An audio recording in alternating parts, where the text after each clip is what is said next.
Zobel Nolan is an internationally published author of 150 plus books.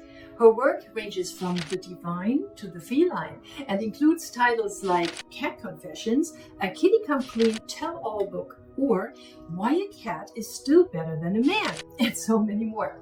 A former Reader's Digest Children's Publishing senior editor, she collaborated with the Irma Bombeck Writers Workshop to publish Laugh Out Loud with 40 funny EBWW humorists. She is a member and past director of the Cat Writers Association and the proud mother of 2 fur babies, Nolan Nolan and Colleen Fiona Shannon Nolan, and more recently, a rescue dog named Miss Kitty. Allia, thank you so much that you spent the time, with me today to be here on my channel and talk a little bit about your book, Heavenly Headbutts, which is really cute. So I have a few questions. Let's dive right in. You usually write like humorous books about cats and Bible books for children. So what prompted you to tackle such a serious topic? Okay, 1 minute. Here she comes.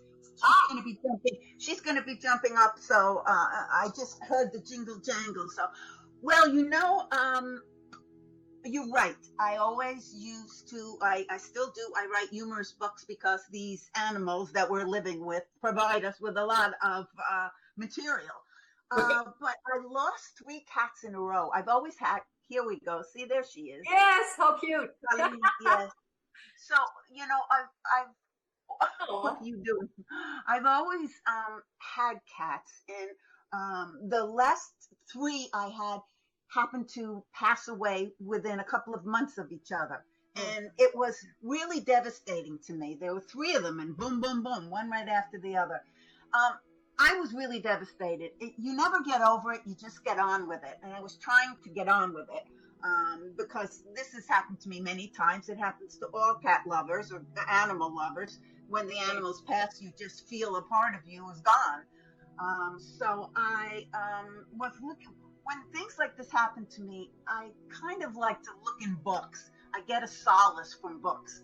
And I was looking on Amazon and looking on bookstores, trying to find something that would get me out of my grief, just even for a minute.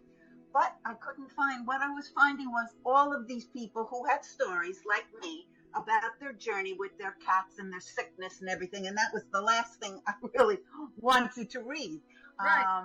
So I decided I would write the book that I was looking for, and that's how that came about. I've never written anything like this, Right. But I felt I had to get it out there.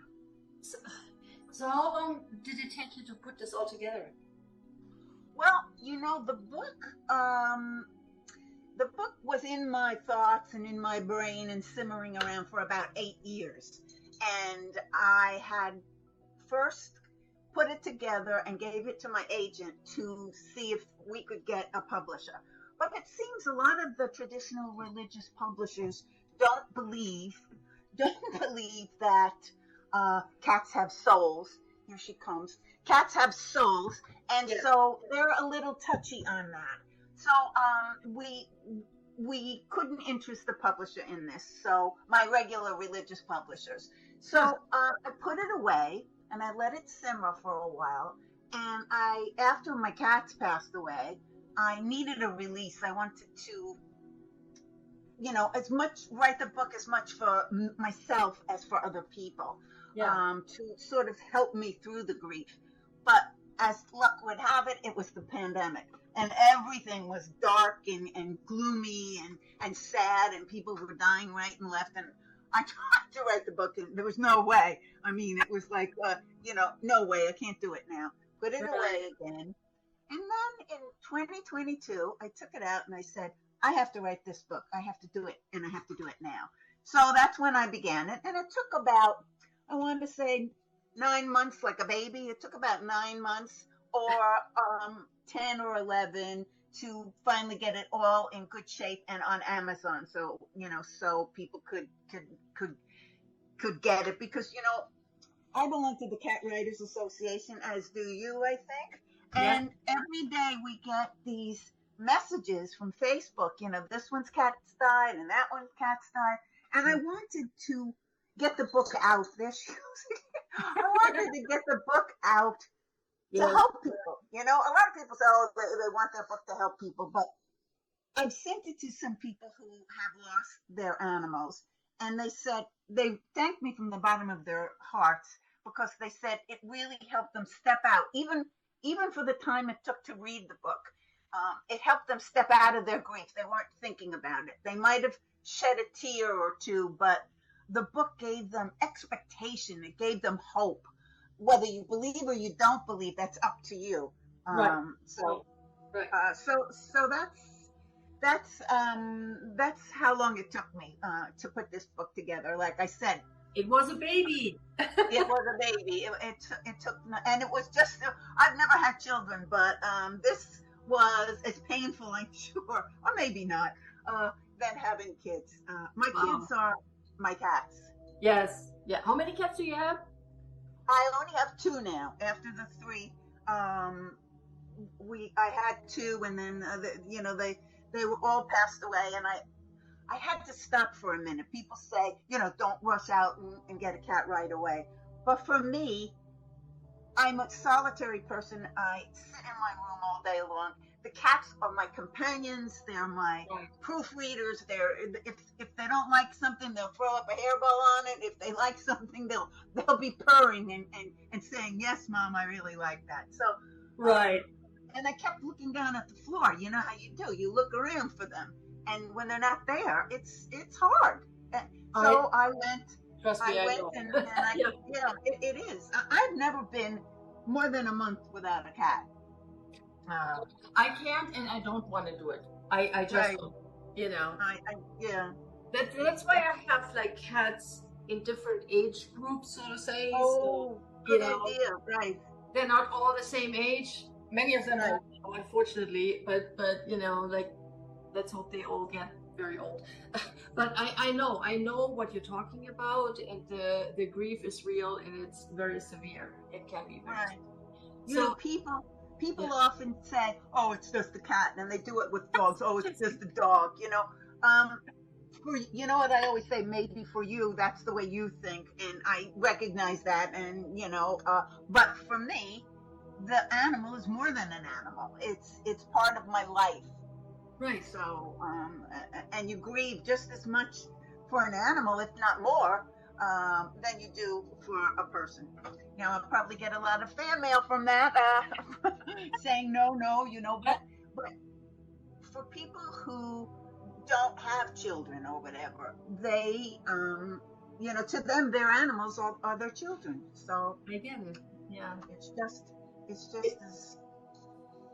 This very cute little thing. I know. I'm the same way. I don't have children, and for us, my husband and me, it's like really, they are the children. Right. Are Right. our life. I mean, they rule our lives. No, you are so right. I never had a dog because I always had cats. I write about cats. But my husband's from Ireland, and he wanted, he never said we have to have a dog. But I couldn't stand the idea of them barking, and they hump your leg, and they do all these things, and then all this noise and everything. And I can't be doing, I can't be having that happen while I'm writing. So I have a rescue where I got these babies from, and they also have dogs. So I said, "Do you have any dogs that don't bark?" So the woman says to me, "Dogs bark. That's what they do. You're not going to get a dog that doesn't bark. There might be some dogs that bark less, but dogs bark."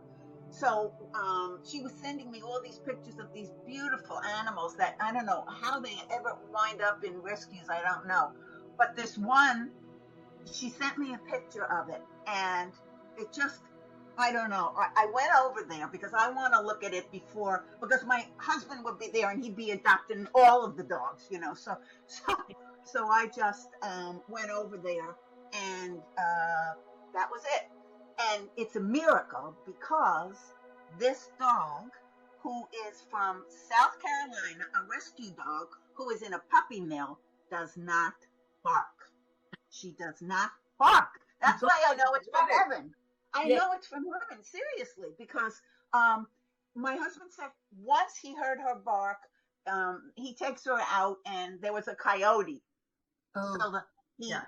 the dog was barking more, I think, to show the coyote that she was protecting my husband than, but at home, the doorbell rings, no barking.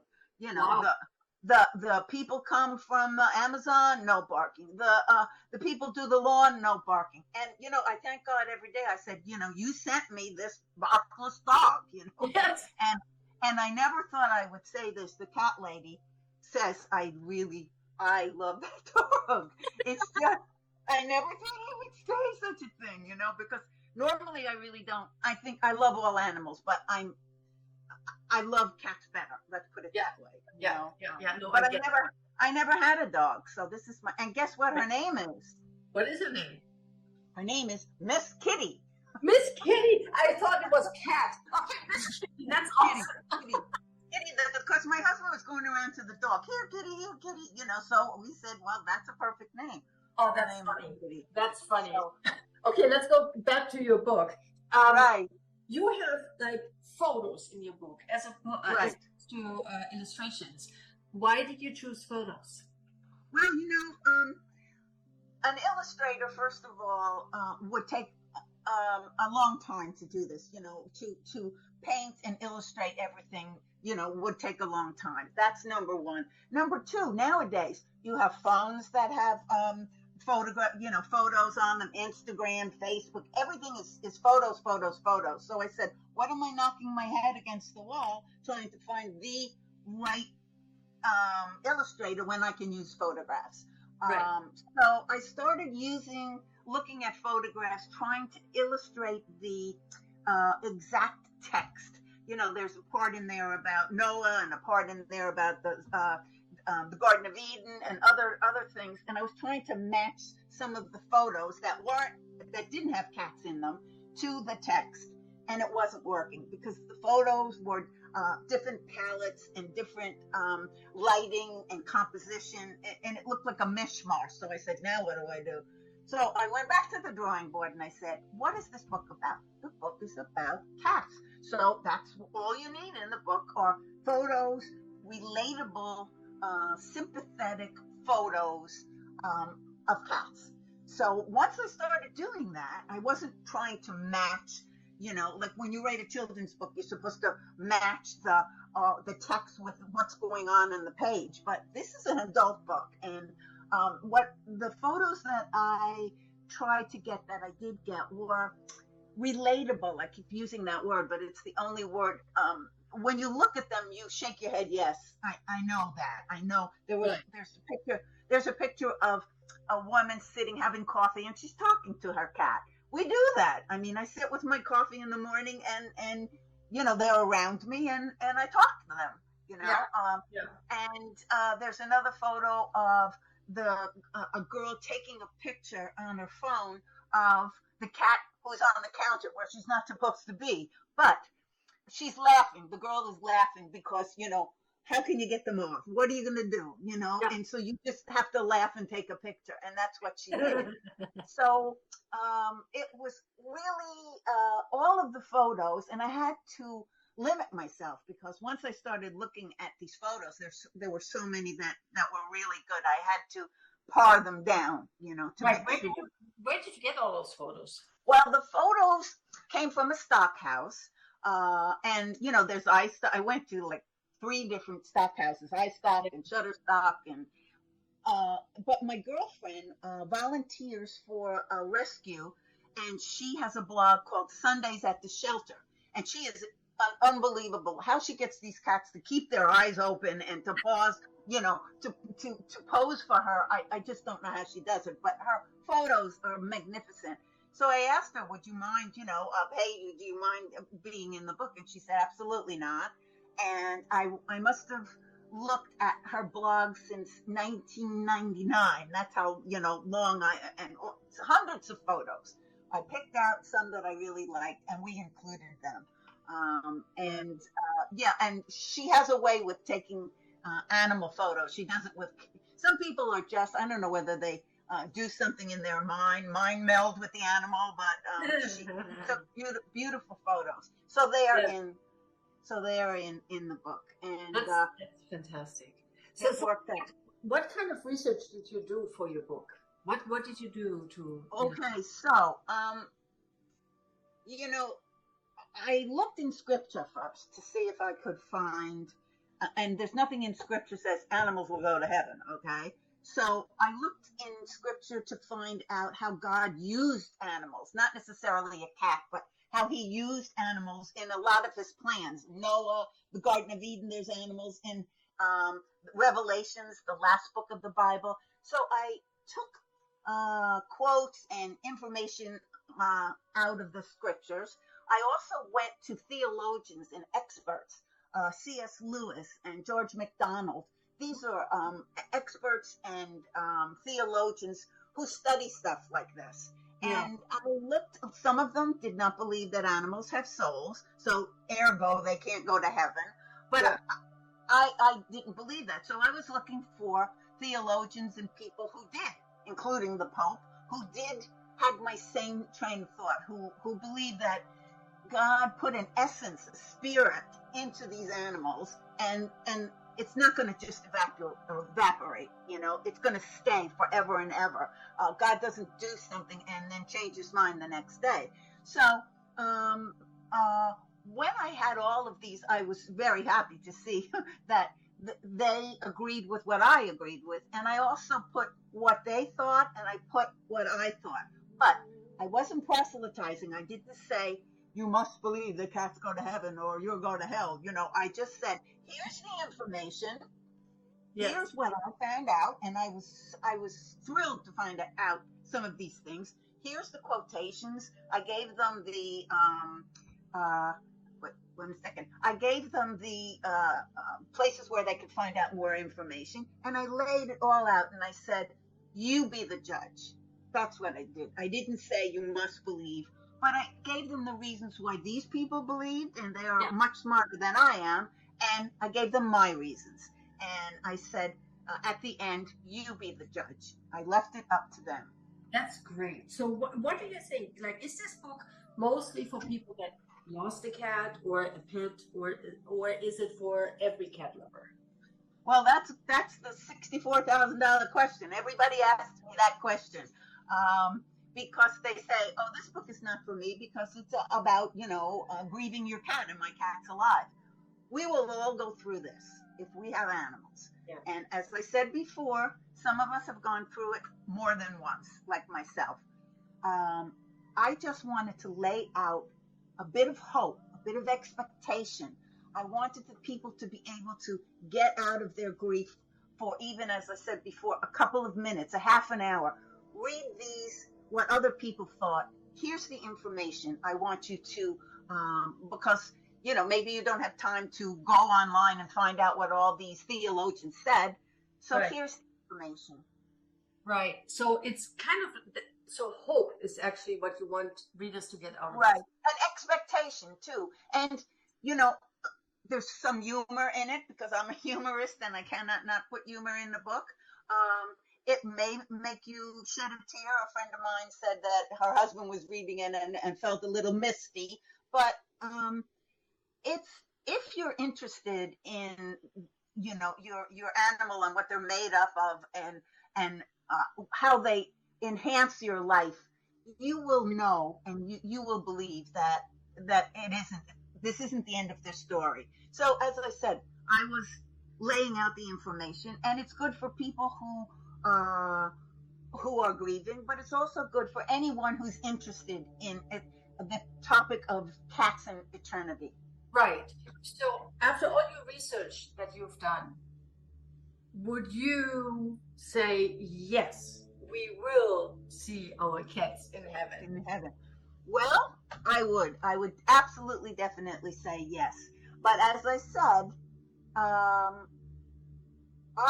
I believe at the end of the book, there's 3 spreads that say, I believe, I believe, I believe, but like I said, it's up to you. But as far as I'm concerned, from all of the information and from what I believe with my faith, in my faith and the way that cats have enhanced my knowledge of God. You can't look at a cat and not know that, a cat is preening in the sun and their fur looks like spun sugar.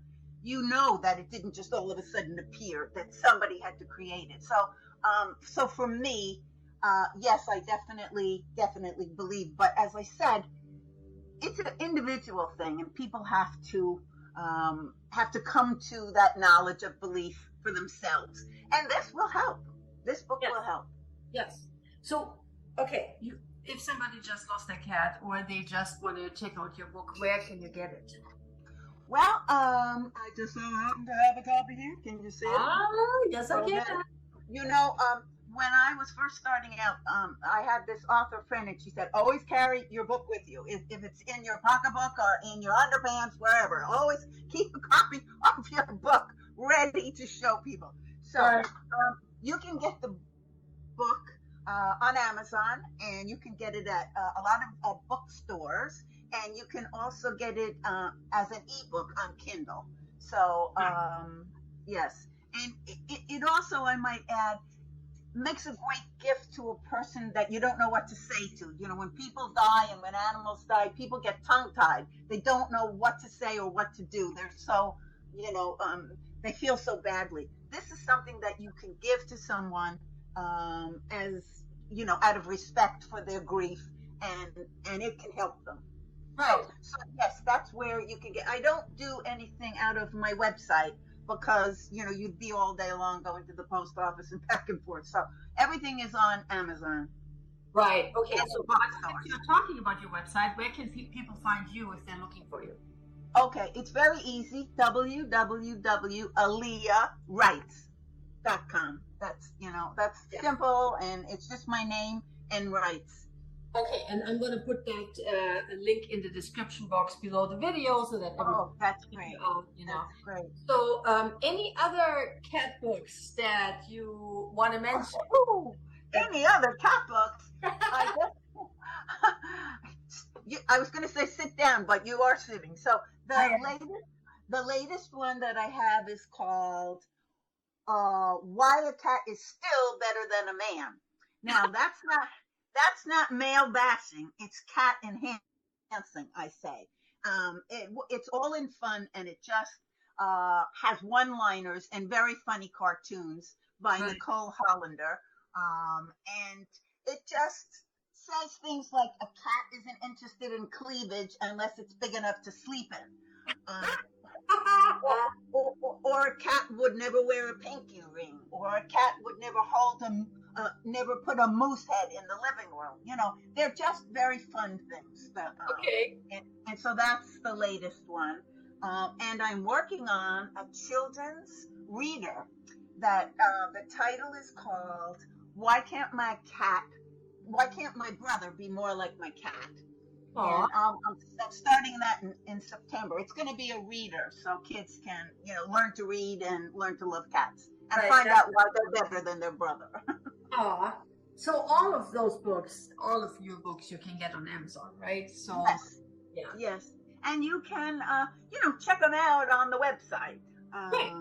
There's some of them are more recent than others, but they're all of them, including the Bible books and the humor books, a lot of adult humor, and I have devotionals. I have you name it, I have it. So they're on there. Awesome. Well, Allia, this is fantastic. Thank you so much. I'm sure everybody is going to love this. And I hope so. Okay, thank you. Stay cat crazy.